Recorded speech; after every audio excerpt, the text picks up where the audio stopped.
আসসালামু আলাইকুম। Welcome back to my channel cooking house by Bithi. আজ শেয়ার করব ছোট মাছের খুবই টেস্টি এবং মজার একটি রেসিপি। সাদা গরম ভাতের সাথে খেতে ভীষণ মজাদার। কোনো প্রকার ঝামেলা ছাড়াই খুব সহজেই অল্প সময়ের মধ্যে রান্নাটা করে নেওয়া যায়। আশা করছি আপনাদের ভালো লাগবে।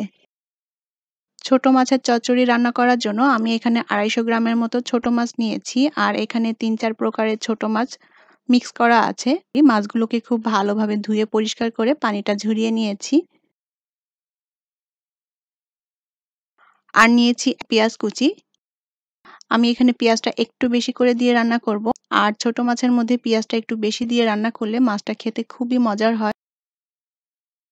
আর নিয়েছি মিডিয়াম সাইজের একটা আলু কুচি। কড়াইতে পরিমাণ মতো তেল দিয়ে দিলাম। আমি এখানে সরিষার তেল দিয়ে রান্না করছি। এটা সয়াবিন তেল দিয়েও রান্না করা যাবে। তেলটাকে খুব ভালোভাবে গরম করে নিয়েছি। এখন এই তেলের মধ্যে পেঁয়াজ কুচিগুলো দিয়ে দিব। এবার আলু কুচিটাও দিয়ে দিব। চুলার আঁচটাকে অল্প রেখে এখন পেঁয়াজ এবং আলুটাকে একটু ভেজে নেব। অল্প আঁচে নেড়েচেড়ে আমি পেঁয়াজ এবং আলুটাকে বেশ ভালোভাবে ভেজে নিয়েছি এবং পেঁয়াজ আলুটা ভালোভাবে সেদ্ধও হয়ে গিয়েছে।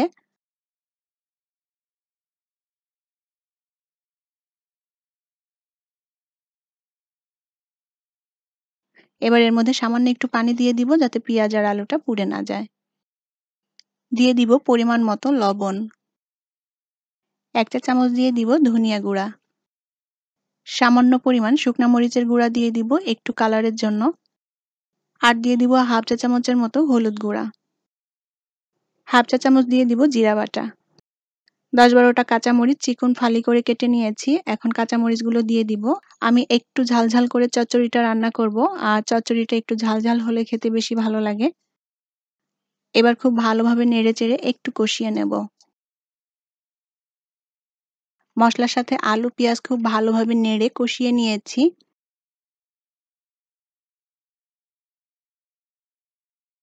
এবার এর উপর দিয়ে মাছগুলো এভাবে ছড়িয়ে দেব।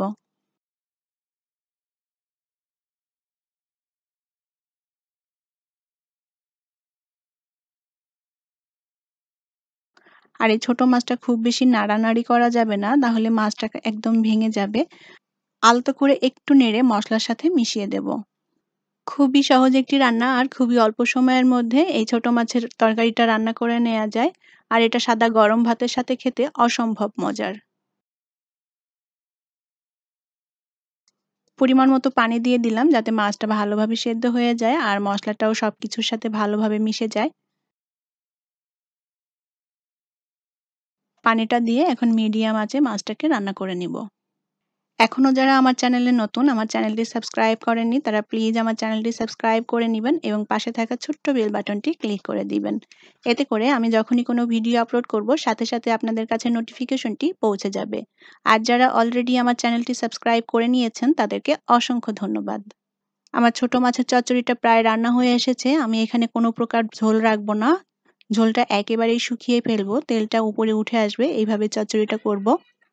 আমার ছোট মাছের চচ্চড়িটা রান্না করা হয়ে গিয়েছে। এখন এটা চুলা থেকে নামিয়ে গরম পরিবেশন করব। আশা করি আমার আজকের রেসিপি আপনাদের ভালো লেগেছে। আর এরকমই সব সহজ এবং নিত্য নতুন রেসিপি পেতে আমার চ্যানেলটি সাবস্ক্রাইব করে আমার সাথেই থাকবেন। অনেক ভালো থাকবেন সবাই। আল্লাহ হাফেজ।